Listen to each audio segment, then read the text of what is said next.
Now, when it comes to Ambali, after 8 hours or 10 hours of cooking and fermentation, Yes. Ambali is ready. Ready. And then many people are asking whether Ambali can be stored, refrigerated for 2 days. No, no, not at all. Once you put it in the refrigeration, the microbes, the objective of Ambali is to have live microbes along with your food, so that they can go and inhabit your intestines, smaller intestines, and some part of the stomach. So it's not going to serve the objective. When you keep it in, of course, you can serve the need of eating. Filling the stomach is filling the stomach, but then what happens when you keep it in the cold at 3 degrees, 4 degrees, your fridge temperature? All the microbes activity comes down. So over a period of 2-3 days, many of them become no activity will be there, less activity. And when you put it out and then eat, there is a temperature shock. When they go into your tummy, you are going to give it around 37 degrees. If not your whole body temperature, at least 25 degrees it will reach. So from 2 degrees to 25, it's a temperature shock. Then they go into a different mode of metabolic activity. When there is a stress, all microbes go into a different kind of activity. So what do we want? We want healthy microbes inhabiting our gut. Ante ఆరోగ్యకరమైన సూక్ష్మ జీవులు కావాలి. So we need to understand this very clear. So how do you store it? How do you keep it for 2-3 days? It's pretty easy and pretty simple. And in summer, you have a problem. That's the only point which you have a problem, because the fermentation process happens faster, because our temperatures are touching 35, 40, something like that. So you can soak in the night, cook in the morning, eat in the afternoon. And one thing you can do even in summer is very simple. Bring a pot full of sand, pour water, and keep another pot with water in it, and then keep your mud pot holding Ambali in that. So that can comfortably stay till the next day morning. Sir, can you be little more elaborate on this? Because the whole process, many are asking how to preserve it the natural way. Yeah, very simple. You take a big bundle of sand. Okay. Stabilize it, and then put a water, like you grow your plants on your terrace. So mud pot where you go. On that you can put another water pot. So you have a sand pit on which this particular mud, that either quadrangular, or you can have different shapes.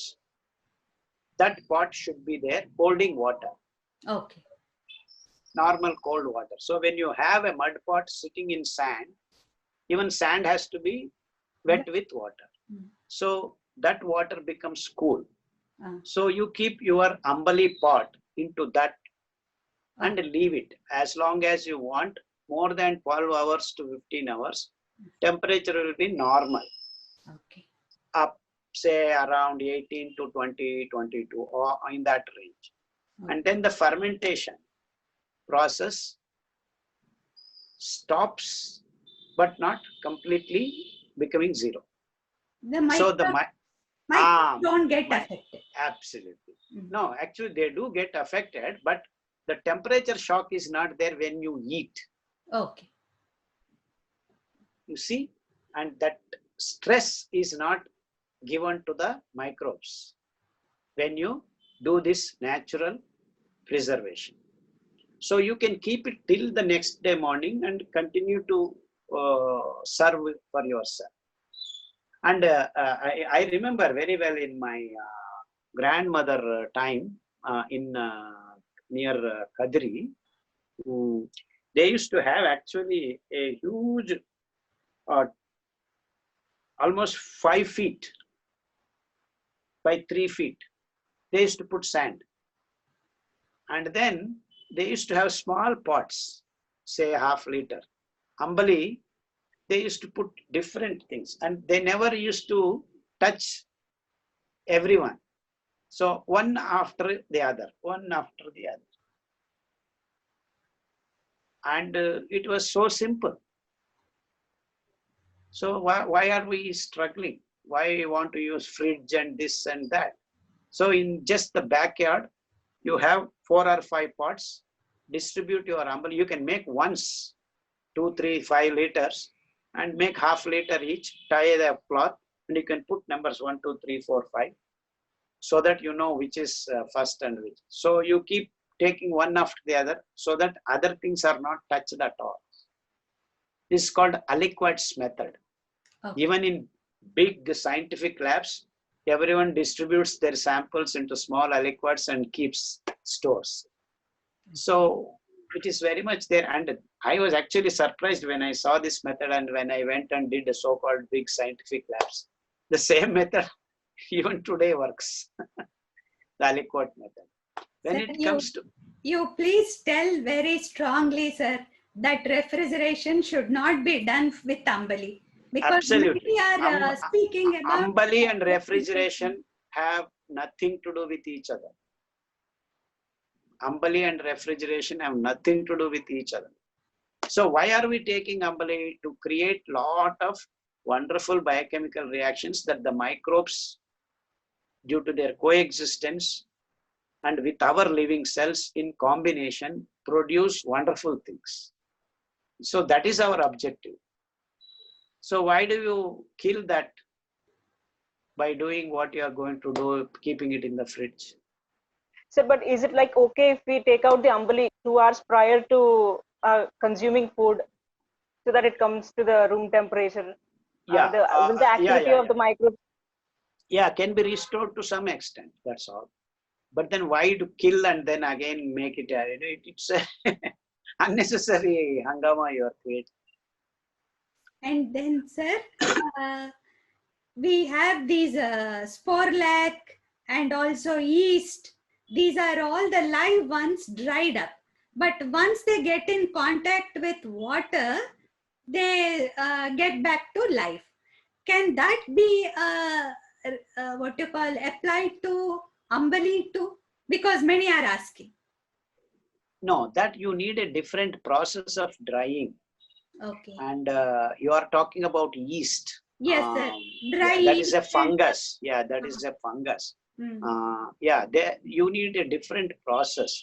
And yeast spores can actually stay dormant for long periods by nature. Okay. Whereas that doesn't happen with the bacterial populations. Sir, but sporlac that we get in the market is dry that is lactobacillus. That is only a supplement. Okay. It's not going to increase in to large quantities and this. No. Okay. They are just supplementing you that with that much that they have already done. Okay. Okay. See, the spore word is used very specifically. Lactobacillus, they have made into spores. They have made it to dormant and then supplying you that much. That's not going to again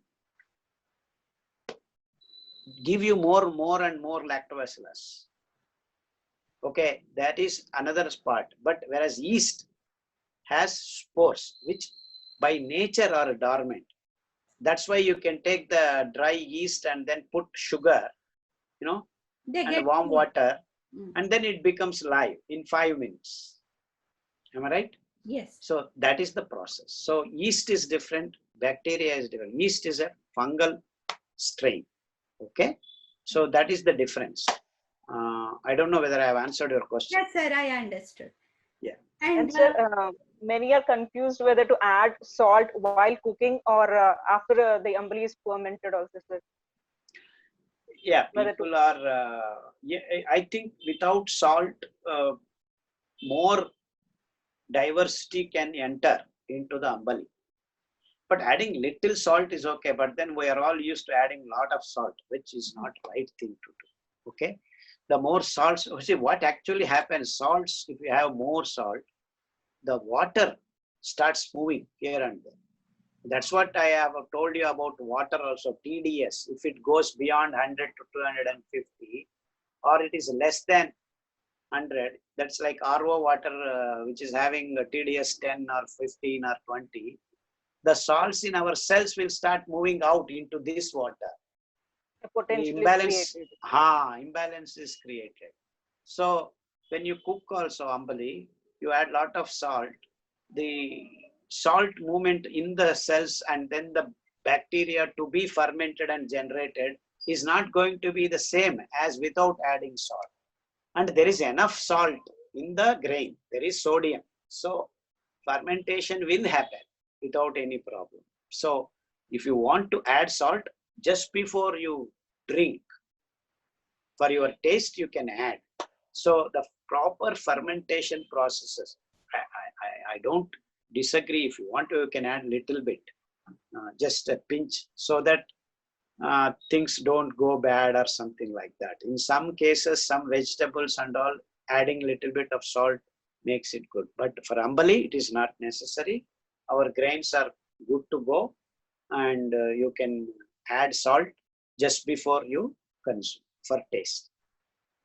But then Ambali you can poke, you can temper with green chilies or black pepper or some onion, garlic, whatever taste you want, you can create. You can add little salt then. Yeah, why not to add salt is to maintain the diversification of the fermentation process and different microbes, because most of these microbes have got their relationships figured out. So just like our human body has more of lactobacilli, you go to cow's gut, it is different. You go to rabbit, it is different. You go to tiger, it is different. So it's all fixed by nature. Too much time you are spending on money and economic activities. Life is not all about money. So you should enjoy these things. Slow down. That is the answer actually. Come out of economic model, come into the ecological model. Thank you for watching.